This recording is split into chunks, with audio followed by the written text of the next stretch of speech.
again I am here in the channel RD Tomar. आज जो topic है हमारा दैट इज क्लास 12 की फिजिक्स का है, ठीक है। तो दैट इज चैप्टर 2। तो चैप्टर 2 है और यूनिट 2 का है। यूनिट 2 कौन सी है आपको जिन लोगों को पता है, जो पढ़ रहे होंगे थोड़ा बहुत, दैट इज करंट इलेक्ट्रिसिटी, ठीक है। करंट इलेक्ट्रिसिटी, करंट इलेक्ट्रिसिटी का ये चैप्टर सेकंड है, दैट इज इलेक्ट्रिकल मेजरमेंट्स। मतलब इलेक्ट्रिकल मेजरमेंट्स, इलेक्ट्रिकल मेजरमेंट्स का मतलब क्या है? मेजरमेंट से तो सभी समझ रहे होंगे, किसी भी चीज को मेजर करना, ठीक है। यहाँ पे किसी भी चीज को नापना, ठीक है। किसी भी चीज को आपको कैलकुलेट करना, किसी भी चीज को कैलकुलेट करना, तो ये है चैप्टर। और इलेक्ट्रिकल मतलब इलेक्ट्रिक, इलेक्ट्रिक कोई इंस्ट्रूमेंट होंगे, इलेक्ट्रिक कोई चीज होगी, जब करंट फ्लो हो रहा होगा उस समय हमें कोई चीज मेजर करनी है। Is that clear? तो ये हमारा सेकंड चैप्टर, ध्यान रखना इस चीज का, चैप्टर 2 फिजिक्स का। तो बार बार लिखने की जरूरत नहीं है क्योंकि already you know space is not too much, तो that's why I am have to written, ठीक है। तो चैप्टर 2 है, सिर्फ इतना याद रखना, क्लास 12, ठीक है, क्लास 12। नाउ फर्स्ट टॉपिक इसमें आता है, जो डाउट आया था किसी का, एक बंदे ने मुझे व्हाट्सएप डाउट किया था कि किरचॉफ्स लॉ को एक बार एक्सप्लेन कर दो, something like that. So first topic मैंने किरचॉफ्स ही लिया है, ठीक है, किरचॉफ्स। अब कोई ये किरचॉफ्स है क्या, इसके लॉ कितने हैं, क्या है क्या नहीं है? देखो किरचॉफ्स वैसे तो नाम है, ये कुछ भी नहीं पता इसके बारे में किरचॉफ्स क्या है क्या नहीं है। साइंटिस्ट हमें है नॉर्मल है जिन्होंने दिया है लॉ। लॉ मतलब क्या होता है? एक बात नहीं होती, लॉ का मतलब होता है कुछ पॉइंट्स, ठीक है, कोई बात। तो इसके दो लॉज होते हैं, Kirchhoff's first law and Kirchhoff's second law. Is that clear? तो कमिंग टू द फर्स्ट, पहला किरचॉफ्स लॉ क्या कहता है? किरचॉफ्स लॉ क्या कहता है? The algebraic some, the algebraic sum of all current meeting at any junction या at any point in an electrical circuit is always taken as zero। समझ में आया? किसी भी पॉइंट पे जो जितने भी करंट आके मिल रहे हैं at any point algebraic sum, तो उनका जो सम होता है इज इक्वल्स टू जीरो लिया जाता है। ये कहता है फर्स्ट लॉ ऑफ किरचॉफ, ठीक है। तो ये बहुत सारे क्या कहते हैं, आपने देखा होगा, this first law is also known as junction law, ठीक है। जंक्शन लॉ भी कह दो या जंक्शन रूल कह दो। This first law is also known as junction rule. क्या होता है? जंक्शन। जंक्शन का मतलब आपको पता है, रेलवे जंक्शन ही सुना है आपने। जंक्शन का मतलब जहां पे बहुत सारी चीज, बहुत सारे पॉइंट्स, बहुत सारे लोग या बहुत सारी गाड़ियां, कुछ भी, combination of so many things are coming at a point. Single point पे जो चीजें आती हैं उसे कहते हैं जंक्शन। तो first law is also known as junction rule, क्योंकि यहाँ पे करंट सारे के सारे करंट आ रहे हैं या जा रहे हैं, एक पॉइंट की बात है। Is that clear? ये जो है, ये जो फर्स्ट लॉ है, ये किस पे डिपेंड करता है? It depend on what? Depends on what? Conservation of charge. मतलब यहाँ पे इलेक्ट्रिक चार्ज आ रहे हैं, तो ये इलेक्ट्रिक चार्ज आके एक जगह इकट्ठे होते हैं, कंजर्व हो जाता है। तो क्वेश्चन आता है first law state first law. तो फर्स्ट लॉ कैसे कहेंगे? This law states that the sum या फिर the algebraic sum of all current meeting at any point, meeting at any point is equals to zero, and this rule या this law is also known as junction rule. It totally depends on conservation of charge. समझ में आया? Conservation of charge. तो कहने का मतलब क्या है? चार्ज से लेना देना, किसी भी रूल की बात होगी तो उसे हम किरचॉफ्स फर्स्ट लॉ कहते हैं। अब आप ये समझ लो, ये चार्जेस जो बनाए मैंने क्या है, किसी को भी ले लीजिए, ये I1 है, ये I2 है, ये I3 है, ये I4 है, ये I5 है, कुछ भी। अभी आप ऐसा कांस्टेंट मत करिए, देखना फिजिक्स को भी कितना इजी बताता हूं मैं आपको। You need to get put the things on your tips man, guys focus. यहां पे दो चीज देखी आपने, एक तो ये चार्ज लगाते हैं हम, और ये इसे बोलते हैं बाहर जाना, इसे बोलते हैं अंदर आना, मतलब एग्जिट और एंट्री, ठीक है। जब करंट जंक्शन में एंटर करता है तो क्या लिख लोगे? Entry is equals to positive, और लीव अगर वो बाहर जाता है तो टेकन एज नेगेटिव। समझ में आया? अब जंक्शन रूल है, सारी कॉपी में तो लिखना पड़ेगा ना, सारा का सारा, कौन सी बस आई, कौन सी गई, कौन सी आई, कौन सी गई। तो you have to maintain the record and all. So now you have to maintain record also over here। I1, अब I1 बाहर जा रहा है तो minus I1 plus I2, I2 अंदर आ रहा है, I3 बाहर जा रहा है, माइनस I3, I4 और I5। जो करंट है वो सारे जो बाहर जा रहा है उसका बेटा हम नेगेटिव लेंगे और जो अंदर आ रहा है उसके आगे पॉजिटिव लेंगे। Is equals to what? Is equals to 0। तो क्या कह सकते हैं? एलजेब्रिक सम ऑफ आई, जितने भी सम है, इज इक्वल्स टू 0। ज्यादा फंडामेंटल लगाने की कोई जरूरत नहीं है, सिंपल है। तो किरचॉफ का फर्स्ट लॉ आपको समझ में आ गया। जो जंक्शन पे आके चार्जेस मिल रहे हैं, जो इलेक्ट्रिक चार्जेस मिल रहे हैं, उनका सम क्या होता है? जितना करंट मिल रहा है दैट इज 0। डिपेंड किस पे करता है? Conservation of charge. Is that clear? Next चीज आती है, अगर कोई कहने लग जाए, इसका कोई अदर नेम भी होता है, क्योंकि फिजिक्स में केमिस्ट्री में बहुत ज्यादा पढ़ते हैं, इसका दूसरा नाम क्या होता है? यहां पे हो क्या रहा है? किसकी? I is known as, physics में आपने आई, मैंने क्या बनाया यहाँ पे? आई है, तो आई को क्या कहते हैं? करंट ही तो कहते हैं आई को, करंट पढ़ा भी होगा। I is equal to Q upon T, I is equal to Q upon T. तो ये करंट है, ये चार्ज है, तो नॉर्मल सी बात है, चार्ज है तो चार्जेस हमने सबका 0 ले लिया, चार्ज का बात बता दी। टाइम का यहाँ पे कोई डिस्कशन नहीं हुआ, ये कोई तुम्हारे जानने की चीज नहीं है, करंट का डिस्कशन है, तो मैं ये बात बता रहा हूं, ये करंट आई, इसे क्या कहते हैं? तो इसका जो it is also known as, जो इसका दूसरा नाम है, हम लॉ ऑफ करंट भी कहते थे। अगर क्वेश्चन आ जाता है state law of current, state law of current, तो लॉ ऑफ करंट का मतलब है क्या है? करंट जो आता है करंट के साथ क्या होता है, करंट जाता है तो करंट के साथ क्या होता है, तो इसे हम किरचॉफ्स फर्स्ट लॉ भी कहते ही हैं, वही है Kirchhoff's first law, law of first. समझ में आया? Now coming to the second, very very important, जो सेकंड लॉ है, बहुत अच्छे से फोकस करना। सेकंड लॉ क्या कहता है? ठीक है गाइस, कोई भी क्वेश्चन हो, कोई भी प्रॉब्लम हो, कोई भी डाउट हो, इस पे निकाल लेना। अब मैंने पहले भी बार बार again and again I am writing in my video that if you have any doubt regarding Kirchhoff's law or anything, you can ask me anytime. ठीक है, now the coming second point is Kirchhoff's second law, Kirchhoff's second law। तो second law क्या कहता है? second law क्या कहता है भाई? एक तो हो गया जंक्शन, पॉइंट्स तो पता लग गए। तो जब ये लॉ ने ना वो बात एक ही बोली थी, किरचॉफ ने जो मेन मुद्दा रखा था वो रखा था सम इज इक्वल्स टू 0, ये मेन मुद्दा पकड़ा था। पहली बार में तो बोल दिया जंक्शन के लिए, और दूसरी बार में जो बोला बेटा उन्होंने, वो बोल दिया किसी भी क्लोज लूप के लिए। एक बार तो बोला किसी पॉइंट पे और दूसरी बार में बोल दिया क्लोज लूप के लिए। ये पॉइंट समझ में आया? तो क्या कहते हैं, सेकंड लॉ कैसे डिफाइन करेंगे? This law states that the current flowing in any close circuit या any close loop, the algebraic sum of EMF, मतलब जो करंट है और जो बैटरी जुड़ी हुई है, उन सब का जो सम होगा विल बी इक्वल्स टू 0। समझ में आया? Will be equals to 0। तो क्या कहेंगे? एक बोर्ड के तरीके से डेफिनेशन लिखोगे तो this law states that the in any close circuit the current flowing, या फिर कुछ भी, the algebraic sum of EMF is equal to the algebraic sum of product of resistance and current. कुछ अजीब सी लगी डेफिनेशन, तो क्या समझो? EMF is equals to product of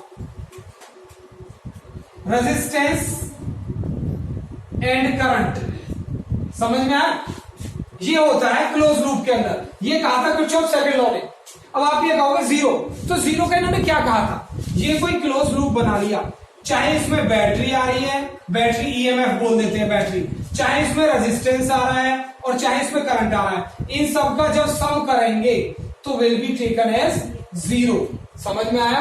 और ये वाली जो बात है ये डेफिनेशन में आ रही है कि EMF is equals to product of resistance and current. ये क्या होता है ये मैं अभी समझाता हूं। समझ में आया? तो क्लोज लूप की डेफिनेशन समझ में आई। क्लोज इसकी सेकंड लॉ की, सेकंड लॉ क्या यही कहता है। इस लॉ का दूसरा नाम क्या है? अगर उसे तो हम कह देते हैं तो लॉ ऑफ करंट, तो इसे क्या कहेंगे हम? ईएमएफ आ रहा है, बैटरी आ रही है, बैटरी में क्या होती है भाई? वोल्ट तो कुछ ना कुछ होगा ही, यहाँ पे कुछ ना कुछ पोटेंशियल तो होगी। तो this law is also known as law of voltage. This law is also known as law of voltage. समझ में आई? नेक्स्ट चीज क्या है? उसे मैंने जंक्शन रूल बोला था। जंक्शन मतलब आके मिल रहे थे, तो इसे क्या बोलूंगा मैं? इसे बोलूंगा लूप रूल, मतलब ये लूप बनाता है इसमें, इसे क्या नाम दे दिया मैंने? Loop rule. नेक्स्ट पॉइंट है, उसमें क्या होता था? उसमें जो कंजर्व होता था तुम्हारा चार्ज कंजर्व होता था, बट यहाँ पे जब वोल्टेज की बात है तो क्या कंजर्व होती है? यहाँ पे conservation of energy, conservation of energy take place, conservation of energy होता है। तो समझ में आया? बहुत अच्छे से डिटेल क्लियर है। Right now coming to the proof, directly इसे अच्छे से समझना, बोर्ड में ज्यादातर आ जाता है। अब कोई भी लूप बना लेते हैं, और लूप कैसा बनाते हैं गौर से देखो, ठीक है? तो लूप बना लीजिए, कोई भी हमने लूप ले रहे हैं, अभी तो पहले बना ही लेते हैं।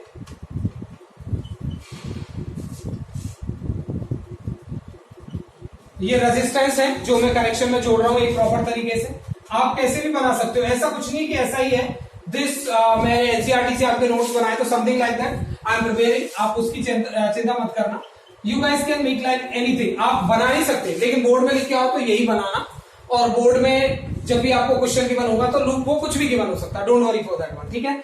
तो सबसे पहले ए और बी सी डी हमने नेमिंग कर दी, ठीक है। बैटरी दिखाई दे रही है, ऊपर वाली को हमने E1 दे दिया ईएमएफ और इसको E2 दे दिया। रेजिस्टेंस है बेटा, तो रेजिस्टेंस है E1 है, तो E1 यहां तो करंट यहीं से चालू हुआ होगा, तो ये I1 करंट इधर फ्लो हो रहा है, तो I1 इधर फ्लो हो रहा है, तो नॉर्मल सी बात है यहां पे आके ये करंट दूसरा फ्लो होगा, इधर E2 बैटरी जुड़ रही है, इज दैट क्लियर।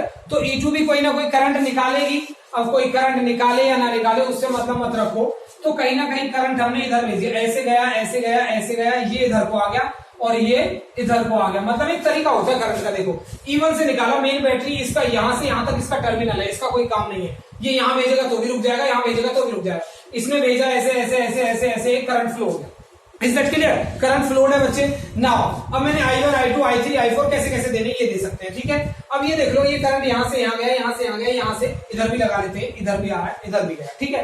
बैटरी क्या है, इसे पॉजिटिव बोलते हैं, इसे नेगेटिव बोलते हैं, ये चीज पता है आपको। रेजिस्टेंस का नाम दे दीजिए, इसे R1 दे देते हैं, इसे R2, now this is R3 and this is R4 and this is R5, is that clear. ये वाली चीज समझ में आ गई। अब नॉर्मल सी बात है, ज्यादा कंफ्यूज ना होते हुए, ये करंट I1 है, ये करंट I1 है, तो I2 कहां होगा, नॉर्मल सी बात है इसके पीछे I2 दे देते हैं, मतलब एक जोन में नॉर्मल सी बात है इसे I2 दे दिया, क्योंकि ये इसके पास का ही है, ये I2 है, ये दूसरा रेजिस्टेंस है, इसे हम इसमें निकाला होगा I3 दे देते हैं, फोर्थ रेजिस्टेंस में I4 जा रहा होगा, इसमें I5 जा रहा होगा, इज दैट क्लियर। करंट आपने अच्छे से डिस्ट्रीब्यूट करना सीख लेना, नॉर्मल सी बात है। करंट गड़बड़ हो भी जाता है, आई एम टेलिंग यू, अगर आप करंट कुछ भी गड़बड़ रख लेते हो तो कहने का मतलब जो करंट जिस रेजिस्टेंस के पास हो रहा होगा ना उसकी मल्टीप्लाई उससे होती है। यहाँ ऐसे लेने देने से कुछ मैं समझा, I4 क्यों ले दिया, so don't get the tension of that one, ठीक है। आप ये समझिए। अब मेन बात क्या आती है भाई बच्चे, आराम से सुनो, everybody just listen it very carefully. Loop बनाने के ना कुछ नियम होते हैं, कुछ रूल्स होते हैं, उस रूल्स को फॉलो करना होता है। बहुत गंवारों वाली एंड एकदम परफेक्ट टोन में समझना। जैसे लूप बनाओगे, जैसे लूप बनाओगे, साइन उसका उल्टा लेते हैं, साइन उसका उल्टा लेते हैं। ये वाली बात क्लियर हुई हिंदी में अच्छे से। जैसे लूप बनाते हैं उसका उल्टा ही कुछ फॉलो करते हैं। इस वर्ड का मतलब क्या है बताओ। जैसे लूप बनाएंगे उसका उल्टा ही कुछ फॉलो करेंगे। कौन से सुनना, मतलब उल्टा ही चलते हैं, कुछ सीन उल्टा ही है, खराब है यहाँ पे, मतलब सीधे चलते ही। Something any problem?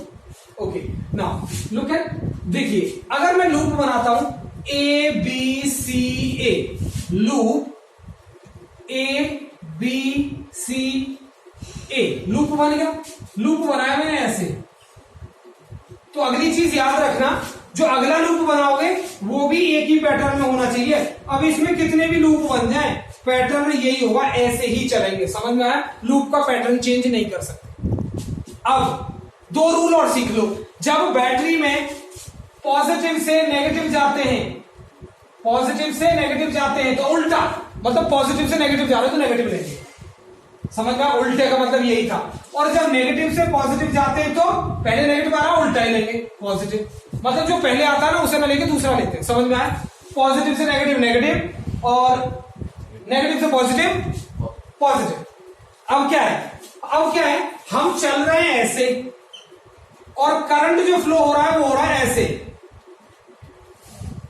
अगर हम चल रहे हैं ऐसे और करंट आ रहा है ऐसे, तो हम उसे तमीज में, मतलब जो हमारे अगेंस्ट होगा ना उसे तमीज में लेंगे और जो हमारे साथ होगा ना उसे ही नालायकी करेंगे। मतलब अगर हमारे साथ करंट फ्लो हो रहा है तो नेगेटिव और हमारे अगेंस्ट करंट फ्लो हो रहा है तो पॉजिटिव। Is that clear? समझ में आई ये वाली बात? तो देखते हैं क्लॉकवाइज एंटी क्लॉकवाइज भी कुछ समझ लेना। समथिंग समथिंग बिला कुछ नहीं, डायरेक्ट लूप से समझो। इतनी चीज मैंने समझाई, छोड़िए, लूप से समझो, ये सब उतारना है आपको बोर्ड में जाके। तो ए बी सी ए, तो लेते हैं सबसे पहले ए बी में चले, तो R1 मल्टीप्लाई किससे करेंगे, I1 करंट है, R1 मल्टीप्लाई I1, हम उल्टा जा रहे हैं ना, हम ऐसे जा रहे हैं और ये ऐसे आ रहा है, तो ये हमारे उल्टे ही है, तो प्लस का I1 R1, फिर हम ऐसे गए प्लस से नेगेटिव, तो क्या लेंगे माइनस E1, क्योंकि प्लस से गए, प्लस पहले बल्कि माइनस लेना है, फिर हम ऐसे चल रहे हैं, देखो ये भी उल्टा ही है, plus I2 multiply R2, is that clear, इसकी मल्टीप्लाई इससे, नाउ इधर आए प्लस ये, तो ये क्या है, हम भी इधर ही आ रहे हैं CA की तरफ और करंट भी इधर है, तो ये तो हमारे साथ चल रहा है, तो माइनस I3 मल्टीप्लाई R3, अपने ही रेजिस्टेंस से मल्टीप्लाई होती है। ये वाली चीज क्लियर है नहीं पक्का, तो ध्यान रखना, ये वाली चीज अच्छे से समझ के रखना, ठीक है। नेक्स्ट चीज क्या है, इन सब का सम क्या आता है, इज इक्वल्स टू 0, इन सब का सम क्या आता है, इज इक्वल्स टू 0। अगर देखो एक चीज ध्यान रखना, कोई भी लूप है, आप एक ही लूप में 2 EMF जोड़ दोगे तो भी ले लीजिए, कोई प्रॉब्लम नहीं, ठीक है। तो आप ये देख लीजिए, अगर एक नेगेटिव से पॉजिटिव जा रहा है, एक पॉजिटिव से नेगेटिव आ रहा है, तो ये नॉर्मल सी बात है, E1 माइनस E2 ही होगा, E1 माइनस E2 है। तो मैं एक रूल सिखा रहा हूं आपको, लेते कैसे, ये आपने लूप बना लिया, तो अब क्या लिखेंगे, I1 R1 माइनस या प्लस लिख लेंगे, plus I2 R2 minus I3 R3, और ये माइनस में था, इसे भेज दें, इज इक्वल्स टू E1, समझ में आया, इज इक्वल्स टू E1। देखो इक्वेशन वही बन गई ना जो मैं आपको एक्सप्लेन कर रहा था, करंट और रेजिस्टेंस की मल्टीप्लाई करके जो सम आता है इज इक्वल्स टू EMF रहता है, इज इक्वल्स टू EMF रहता है, इज दैट क्लियर। तो ये चीज समझ में आ रही है। वैसे ही ये वाला लूप बनाएंगे, तो ये वाला लूप है ACDA, तो AC मतलब यहां से चलेंगे, ये लिया जाएगा, प्लस से नेगेटिव जा रहा है तो माइनस, ये है हमारा उल्टी साइड में, तो प्लस, ये हमारा किधर आ रहा है, हम ऐसे चल रहे हैं, ये इधर जा रहा है, तो हम कैसे लेंगे, प्लस, हम इधर जा रहे हैं, ये उल्टा आ रहा है, इसे भी कैसे लेंगे, प्लस, तो क्या बन जाएगा, लूप ACDA, यहां से गए प्लस से नेगेटिव, तो माइनस E2, और वो क्या लेंगे, प्लस I3 मल्टीप्लाई R3, और प्लस I5 मल्टीप्लाई R5, ये भी उल्टा ही आ रहा है, plus I4 multiply IR4 is equals to 0।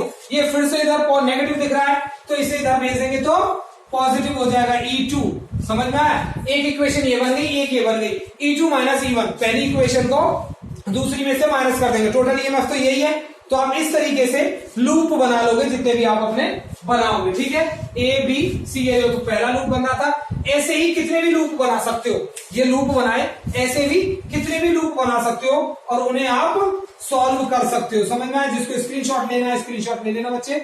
इसी तरीके से ये जैसे आप इक्वेशन सॉल्व करते हो ना, मैं इसमें एलिमिनेशन इक्वेशन, ऐसे ही इक्वेशन बना के आप सॉल्व करना है, और आपको E1 E2 I1 I4 जो भी निकलवाया होगा आप न्यूमेरिकली निकाल सकते हो। एक इक्वेशन ये बन गई, एक ये बन गई, कुछ ना कुछ तो गिवन होगा। तो जो डाउट्स हो वो मैं अगले उसमें कराऊंगा। This video was for only the topic of Kirchhoff's law, Kirchhoff first law and Kirchhoff second law. और अगर कोई बात करे तीसरा लूप बनाना हो इसमें, तो एक लूप ये बन गया, एक लूप ये बन गया, तीसरा लूप कैसा बनेगा, तीसरा लूप बनेगा ये वाला ABCDA।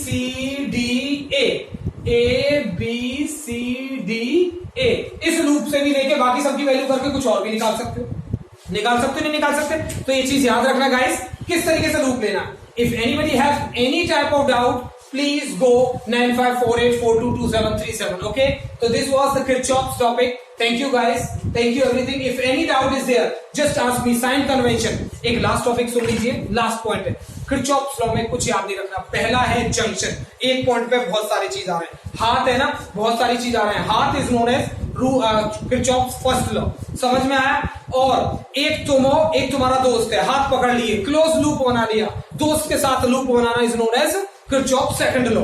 समझ में रखना, जो चीज तुम्हारे अगेंस्ट है या उल्टा समझते हैं, जो तुम्हारे अगेंस्ट जा रही है पॉजिटिव, और जो तुमसे दूर जा रही है दैट इज नेगेटिव। तो ये ध्यान रखना, नेगेटिविटी हमसे दूर जाती है, ये चीज क्लियर है। जो तुम्हारे साथ चल रही है वो नेगेटिव लेना है, और जो तुम्हारी तरफ आ रहा है वो पॉजिटिव लेना है। EMF जो बैटरीज होती हैं, पॉजिटिव टू नेगेटिव, तो पॉजिटिव से जिससे जाएंगे उसका दूसरा ही लेना, पॉजिटिव से घुसे तो नेगेटिव लेना, नेगेटिव से घुसे तो पॉजिटिव लेना है। और आप लूप, कोई ये समझे डाउट आ जाए बेटा कि भाई सर ने तो लूप ये बनाया है, आप लूप ऐसे भी बना सकते हैं, ए सी बी ए, लेकिन एक लूप ऐसे बना दिया तो दूसरा भी ऐसे और तीसरा भी ऐसे, और तीसरे की जरूरत पड़े, चौथे की जरूरत पड़े, इस तरीके की जरूरत पड़ेगी, तो जो भी है। जो नेक्स्ट मेरा जो टास्क होगा, जो next video will be on the basis of your doubts, जो आप डाउट पूछोगे उसके बेसिस पे होगी, क्योंकि सारे numericals I will not get over here, ठीक है। ये है on YouTube, I am just uploading 12th class syllabus, ठीक है। वही चीज बता रहा हूं, दोस्तों कमेंट, कुछ भी कमेंट करके भेज रहे हैं, या जो भी व्हाट्सएप मुझे कुछ भी भेजते हैं, क्योंकि मैं वीडियोस 10th एंड 12th की बना रहा हूं, तो जो भी बच्चा देखता है, कोई भी आपस में प्लीज सपोर्ट, अगर थोड़ी भी लैंग्वेज मेरी समझ में आ रही है, just go for it, okay. Thank you guys and keep focusing on your studies and thank you.